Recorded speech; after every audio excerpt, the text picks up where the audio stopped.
अस्सलाम वालेकुम नाज़रीन, सराबर खिताब से मुखातिब है। दो तीन हामदीन खबरें हैं, बल्कि एक बड़ी खौफनाक खबर है, परेशान कुन खबर है। खबर यह है कि पाकिस्तान के अंदर काजी के फैसलों को सहारा देने के लिए बाकायदा से जुबानें काटी जाएंगी।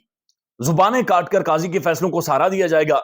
जेआईटी बना दी गई है, पाकिस्तान के प्रीमियर इंटेलिजेंस इदारे, खुफिया इदारे उसके अंदर शामिल कर दिए गए हैं। और मकसद बुनियादी तौर पर यह है कि जो जो काजी के खिलाफ बोला है उन्हें छितर मारे जाए, उन्हें लितर मारे जाए, उन्हें पेश किया जाए यहां पर। बोले क्यों है? बोलना जुर्म है, बोलना इस मुल्क के अंदर अजाब है। इस मुल्क के अंदर आप बोल नहीं सकते, आपने खामोश रहना है, आपने डरे रहना है, आपने सहमे रहना है। और अगर कोई भी जो सहमा हुआ नहीं है, जिसके मुंह में जुबान है, उसकी जुबान खींच दें। बस ये बड़ा क्लियर क्लियर ये चीजें हैं जो खुलकर सामने आ रही हैं। जेआईटी क्या करेगी वो आपको बताते हैं, माजी में क्या उतारा है वो भी आपको बताते हैं। लेकिन उसके साथ जुड़ी हुई दो तीन बड़ी इंटरेस्टिंग खबरें हैं। एक तो खबर यह है कि इमरान खान साहब को आज अडयाला जेल में बताया गया कि जनाब तहरीक इंसाफ के ज़ाहिर एक बड़ी तादाद है, तकरीबन हजारों में तादाद है, जिन लोगों ने इंतखाबात के अंदर उतरना है, और उन्हें जो सैंपल्स अलॉट हुए हैं बड़े मुजाहिका खेज है, यानी वो बड़े तज़ीक में सैंपल्स हैं। किसी को केला, किसी को यानी अजीब और गरीब किस्म के सैंपल्स लोगों को अलॉट किए गए हैं। तो खान साहब ये मामला है, तो इसका क्या करना है? इमरान खान ने कहा कि जनाब आप इस तरह करें कि हर पोस्टर के ऊपर आप लिख लीजिएगा वहां पर कैदी नंबर 804। आपने कैदी नंबर 804 लिख लेना है, लोग पहचान जाएंगे, हर बंदा पहचान लेगा, लोग पहुंच जाएंगे, चूंकि इन रास्तों से लोग वाकिफ हैं, लोग इस चिराग को जानते हैं, और लोगों को पता है कि ये चिराग गरांदी के ऊपर बारी है। लोग मुझे जानते हैं, लोग इस कैदी को जानते हैं। लिहाजा जो कैंपेन होगी, एक तो वो गुलामी नामंजूर के खिलाफ होगी, और दूसरा जो कैंपेन होगी वो कैदी के ऊपर होगी। यानी इस दफा कैदी इलेक्शंस के ऊपर छाएगा, इस दफा बात कैदी के हवाले से होगी, और इस दफा नारा भी कैदी का लगेगा। लिहाजा हर पोस्टर के ऊपर आप कैदी नंबर 804 लिख दीजिएगा। लोग समझदार हैं, लोग मुझे पहचानते हैं, आपको किसी भी सिंबल की जरूरत नहीं है, आपको कोई परेशानी की जरूरत नहीं है, आप सिर्फ मैदान के अंदर उतरें। प्लान सी भी है, प्लान डी भी है, और ये एक इलेक्शन से 2 हफ्ते पहले मंजर-ए-आम पर आएगा, और एक इलेक्शन से 1 हफ्ता पहले प्लान सी, यानी आखिरी एग्जीक्यूशन खान कह रहा है कि बिल्कुल आखिरी लम्हात में करेंगे। लिहाजा अब ये तैयार रहें। लिहाजा खेल को इमरान खान मजीद दिलचस्प कर गया है। गूगल बैनुल-अक़वामी सर्च इंजन, एक बहुत प्रोमिनेंट इदारा है, बहुत बहुत बड़ा इदारा है। उनका एक सर्वे सामने आया है, और उनका यह कहना है कि गूगल पर जो इलेक्शन ट्रेंड है, या फिर जो इलेक्शन के हवाले से सर्च हुआ है सबसे ज्यादा, 77% इमरान खान के हवाले से सर्च हुआ है। अब ये गूगल ये कह रहा है कि जो सबसे ज्यादा गूगल पर जाकर ढूंढा गया है तकरीरों को, तस्वीरों को, इलेक्शन के हवाले से, वो खान को ढूंढा गया है। अब गूगल के ऊपर जाकर तो कौन सर्च कर रहा होगा? पाकिस्तानी अवाम ही है। ये वही अवाम है जिन्हें इससे पहले फिल्मों के ऊपर लगा दिया गया था, नंगी फिल्मों के ऊपर, और इन्हें कहा गया था सियासत बड़ी गंदी चीज है जी, तो आप सियासत के अंदर बात ना करें, अपने सियासत का नाम है, आप गंदी फिल्में देखें। आप वहां पर जाकर गोविंदे को सर्च करें, आप वहां पर जाकर ऐश्वर्या राय को सर्च करें, आप छोड़ें, सियासत पर बात नहीं करनी।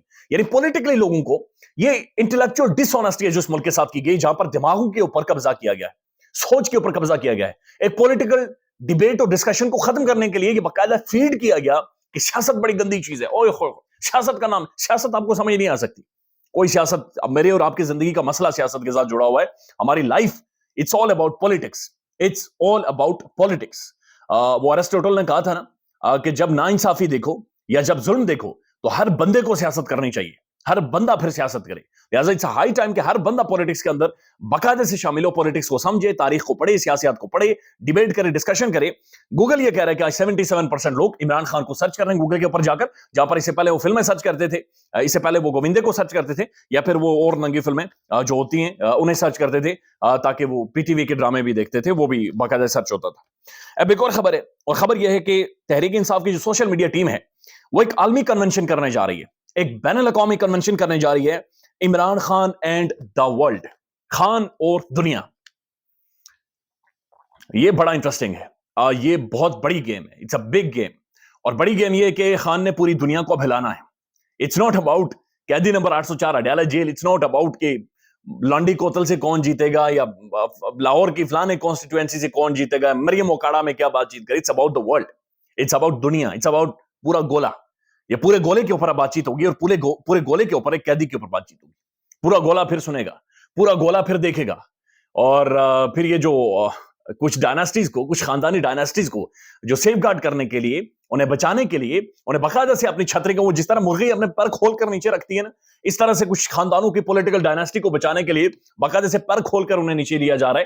तो ये इट्स नॉट अबाउट मुर्गी एनीमोर, ये अब पूरे गोले के ऊपर बातचीत होगी, और ये Imran Khan and the world, यानी दुनिया में, पूरी दुनिया में खान के हवाले से डिबेट, बहस और बातचीत होगी। और जब खान के हवाले से बातचीत होगी, तो फिर जो उसने डोनाल्ड लू को धोती से पकड़ा हुआ है, اس کی دھوتی میں ہاتھ ڈالا ہوا ہے. وہ جو دھوتی چھڑوانا چاہ رہا ہے کسی طرح سے ڈیل کر کے, اس دھوتی کو خان کے ہاتھوں سے نکالنا چاہ رہا ہے, وہ دھوتی اور کھینچی جائے گی, اس کی گرپ مزید تگڑی ہوگی.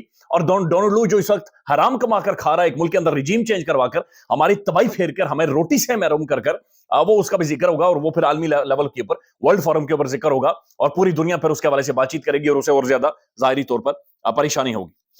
اب جو خبر یہ ہے کہ جناب آج باقاعدہ سے پاکستان بار اور سپریم کورٹ بار, یعنی مختلف جو بارز ہیں پاکستان کے جن کے اندر وکلا شامل ہیں, انہوں نے پریس کانفرنس کی اور انہوں نے کہا ججز کی توہین کی جا رہی ہے, سپریم کورٹ کی توہین کی جا رہی ہے. اور یہ وہی سپریم کورٹ ہے, یہ وہی عدالتیں ہیں جن کے بارے میں باقاعدہ سے ٹرانسپیرنسی انٹرنیشنل لکھ رہا ہے کہ پاکستان کا موسٹ کرپٹ بےمان ادارے.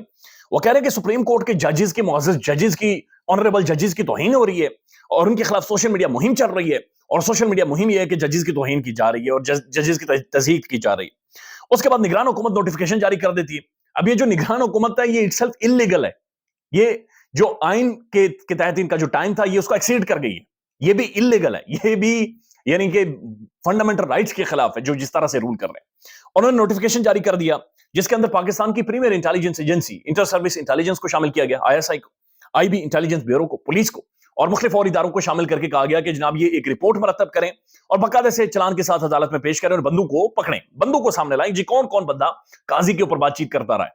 یعنی قاضی فائز عیسیٰ جو بنیادی حقوق کے چیمپئن, دلیر دبنگ بہادر جج, ہمارے چیف جسٹس, ہمارے ترازو ہاتھوں میں انہوں نے پکڑا ہوا ہے, اور ترازو وہ ایسے کر کے بولتے ہیں اور کہتے ہیں کہ جناب اداروں کا نام نہ لیں, شخصیات کا نام لیں, اسٹیبلشمنٹ نہ کہ مجھے بتائیں ادارہ کون سا ہے. تو اب وہ کہہ رہے ہیں کہ جناب تضحیک ہو رہی ہے, اور باقاعدہ سے GIT بنا کر قاضی کے فیصلوں کو, جو کنٹروورشل ترین تاریخ کے داغدار فیصلے, انہیں سہارا دینے کے لیے زبانیں پیش کی جائیں گی, گردنیں پیش کی جائیں گی. مار دو پھر زبانیں بند کرو, سوٹے مارو, کیسز بنا دو, گھسیٹو, پھاڑ دو, نوجوان لڑکوں کو لڑکیوں کے گلے پھاڑ دو, یعنی تباہی مچا دو. سچی بات یہ جی اس ملک کے اندر سب کی توہین ہوتی ہے, صرف توہین نہیں ہوتی تو میری اور آپ کی توہین نہیں ہوتی. میری اور آپ کی دو پیسے اوقات نہیں ہے پاکستانی عوام کی, جسے جوتی کے نیچے روندا جاتا ہے, جس کے یہی عدالتیں جہاں پر ہماری نسلیں تباہ و برباد ہو جاتی ہیں اور ہمارے منہ کے اوپر تھوکا جاتا ہے, اس ملک کے اندر لٹرلی تھوکا جائے, انصاف تھوکتے ہیں ہمارے اوپر, انصاف نہیں ملتا, ان لوگوں کی توہین نہیں ہوتی, یعنی ہماری توہین نہیں ہوتی. ہمارا چھوٹا سا مسئلہ آ جائے, ہمیں پولیس والا تپے مار کر لے کر جاتا ہے, لیکن ہمیں کوئی انصاف نہیں ملتا. لیکن ججز کی بھی توہین ہوتی ہے, سپریم کورٹ بھی توہین ہوتی ہے, اداروں کی بھی توہین ہوتی ہے, بڑی شخصیات کی بھی توہین ہوتی ہے. صرف میری اور آپ کی توہین نہیں ہوتی, باقی سب کی توہین ہوتی ہے. اور کہا جا رہا ہے کہ ججز کی توہین ہو گئی ہے, لہٰذا GIT بنائیں. اور دیکھیں جی یہ کیوں کیا جا رہا ہے, it's very obvious and very clear کہ قاضی جو کر دے بولنا نہیں ہے بھائی, تو بولنا اس ملک کے اندر جرم ہے, یعنی بات کی اس کی توہین ہو جائے گی, تمہیں تھپڑ پڑیں گے, ویری کلیئر, بولنا نہیں ہے. اس کا حل یہ ہے کہ جتنی آوازیں بند کی جائیں اتنے زیادہ لوگ بولیں, بولنا سیکھیں, بات کرنا سیکھیں, بولیں, بات کریں, اپنی رائے ضرور دیں. اب مسئلہ یہ ہے کہ جب ماضی کو آپ دیکھتے ہیں تو ماضی کے سپریم کورٹ کے چیف جسٹسز کو مریم نواز شریف صاحبہ اور یہ سارے لوگ مل کر عمران ڈو ججز کہتے رہے, اور یہ عمران ڈو کو تھوڑا سا اور ریمیکس میں لے کر جاتے تو کچھ اور ججز بھی کہتے تھے. سپریم کورٹ کے باہر کھڑے ہو کر ہم نے خود رپورٹنگ کی ہے جہاں پر یہ نعرے لگے کہ چیف جسٹس کتا, اور وہ نون لیگ کے لوگ تھے جنہوں نے یہ سب کچھ کیا ہے, وہ نون لیگ کے لوگ تھے جو پروٹیسٹ کر رہے تھے. مریم صاحبہ جلسوں میں چیف جسٹسز اور معزز ججز کی تصویریں لہراتے رہیں کہ یہ دیکھو جی یہ وہ ججز ہیں, یہ وہ چہرے ہیں. لیکن آج مسئلہ ہو گیا ہے, آج بڑا مسئلہ ہے. آج مسئلہ یہ ہے کہ وہ قیدی نہیں قابو آ رہا, وہ ایک چراغ ہے جو ہر آندھی کے اوپر باری ہے, وہ کنٹرول ہی نہیں ہو رہا, یعنی یہ آندھیاں گزر رہی ہیں لیکن وہ پیڑ اپنی جڑیں پکڑا ہوا ہے, بندہ ہار نہیں رہا. اس بندے کو ہرانے کے لیے, اسے قیدی کو ہرانے کے لیے, اس 70 سال کے قیدی کو ہرانے کے لیے پورے ملک کو روندا جا رہا ہے, پورے ملک میں مریا میٹ کیا جا رہا ہے, تباہی پھیری جا رہی ہے, زبانیں کاٹی جا رہی ہیں کہ وہ بندہ نہیں ہار رہا, وہ بندہ نہیں خاموش ہو رہا. خیال رکھیے گا اپنا, لیکن بڑی افسوسناک خبر ہے, تیار رہیں ایک اور کریک ڈاؤن کے لیے. اللہ حافظ.